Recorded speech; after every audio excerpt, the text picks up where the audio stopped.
Hello everyone. So in today's video we are using K-mean algorithm to extract dominant color from an image. And before we start today's tutorial, I want you to have a look at what K-means is. So just have a look at this image here. So we use, as I told before, we use K-means to extract dominant color. So what K-means does, it basically make cluster of similar colors. So the if suppose you are in your image you have three colors, uh, red, blue, and green. So K-means make three clusters of red, blue, and green, and then it will divide them, partition them, and then count the pixels. So the one which is having more pixels, it will return that particular color as a dominant color. So this is a little bit knowledge about K-means, and let's start our today's tutorial, the coding part. So here in this code, as you can see, we first import some libraries. So this is an OpenCV library, and this one is a NumPy, and then we are using Matplotlib. So after importing our packages, we then read our image, that is image.jpg. So here you can see this is our image. So and also using plot.imshow, I'm printing the image. Also, before implementing k-means, you have to make sure that you convert the RGB BGR to RGB, because initially your image is in BGR format. So we have to convert this BGR format to RGB. After that, our k-means we will implement on our image. So using this statement, we successfully convert our image to RGB. And then what we do, we basically initially we have a three-dimensional array. So we convert it into two-dimensional, because for extracting dominant color, you need not to have the coordinates, all you need the value of pixels. So what we do, we basically convert our 3D array into 2D array.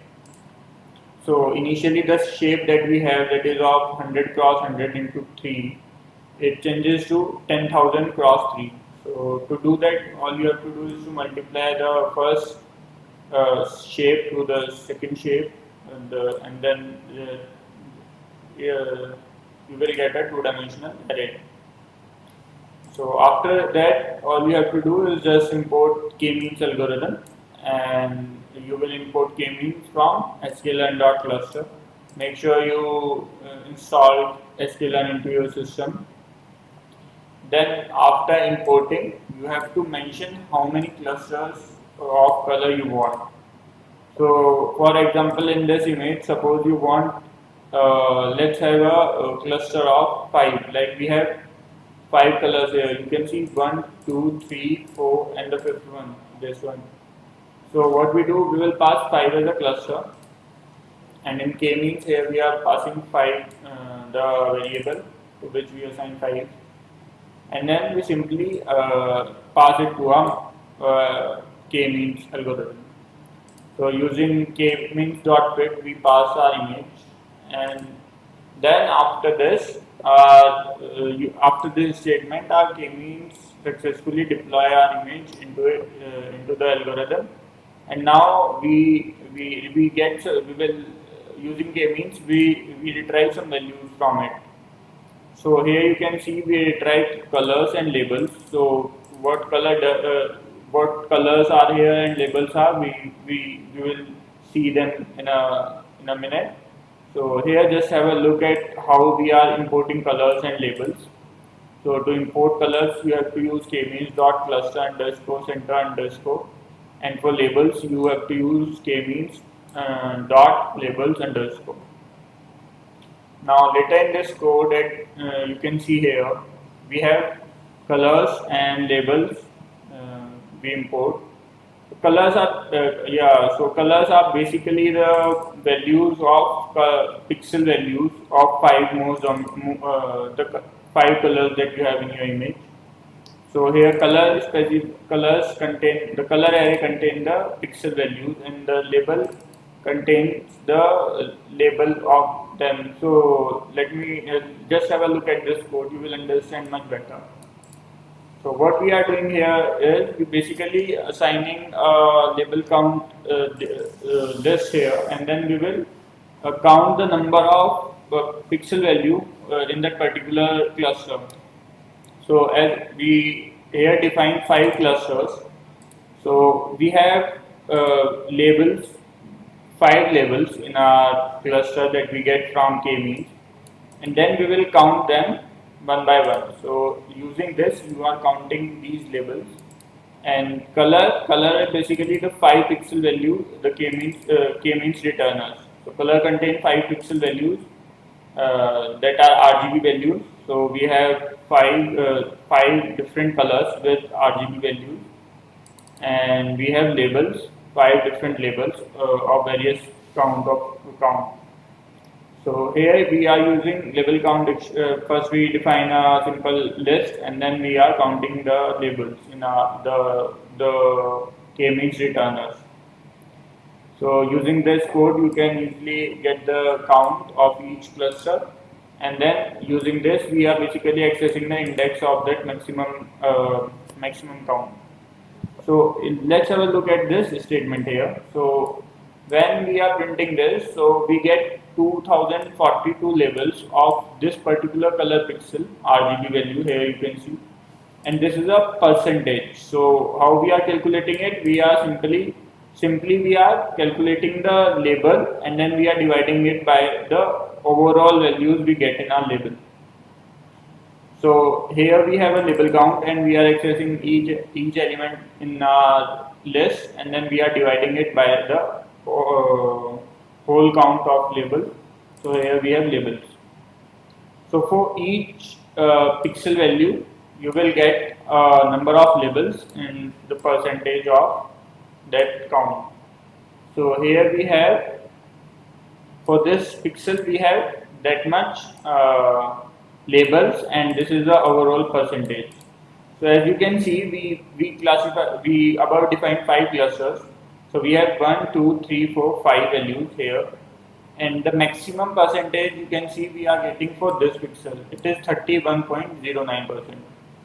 So you can clearly say that this one is a dominant color of our image, and we save this in here we save this maximum count in index color. So to do that, you have to simply write this statement here, that is max label count means you are accessing the maximum value from the list, and dot index means the index value of that particular max value.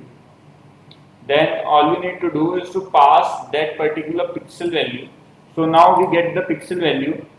So here we have from this we are getting that this pixel is having maximum value in our image. So as its percentage is 31.09. So now we have to get the name of this particular color, which is having RGB value 253, 236 and 175. So to do that, we wrote a code above here. So all you have to do is to pass the pixel value in this code, and this will return you the name of the color. Sometimes it may happen that as we have a RGB value and there are maximum possibility of 255 cross 255 cross 255 values are there. So sometimes it may be possible that the actual name doesn't exist for a particular RGB value. So it will return the closest to that particular pixel, closest name of the color to that particular pixel value. So below we are passing this in the get color name, we are passing the color pixel. So we access the index number, and now we are passing this. So in this particular function, we are passing this color pixel value. So here we pass 253, 236 and 175, and then we will get the closest color name, that is Moccasin, but the actual color name does not exist for this value. So it is returning us the closest color name for this value.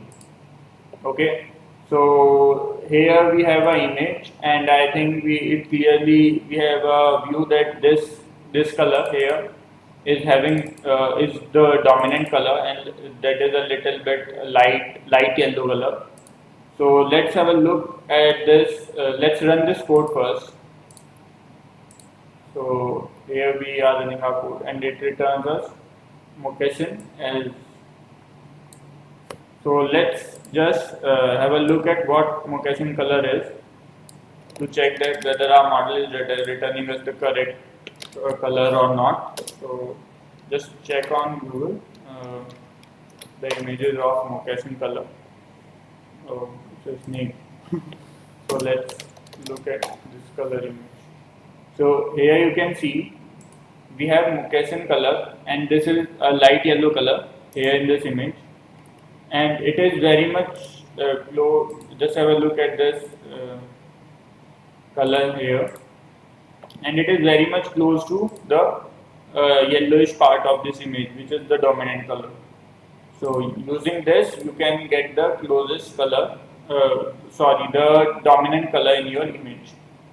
So hope you gain knowledge from this tutorial.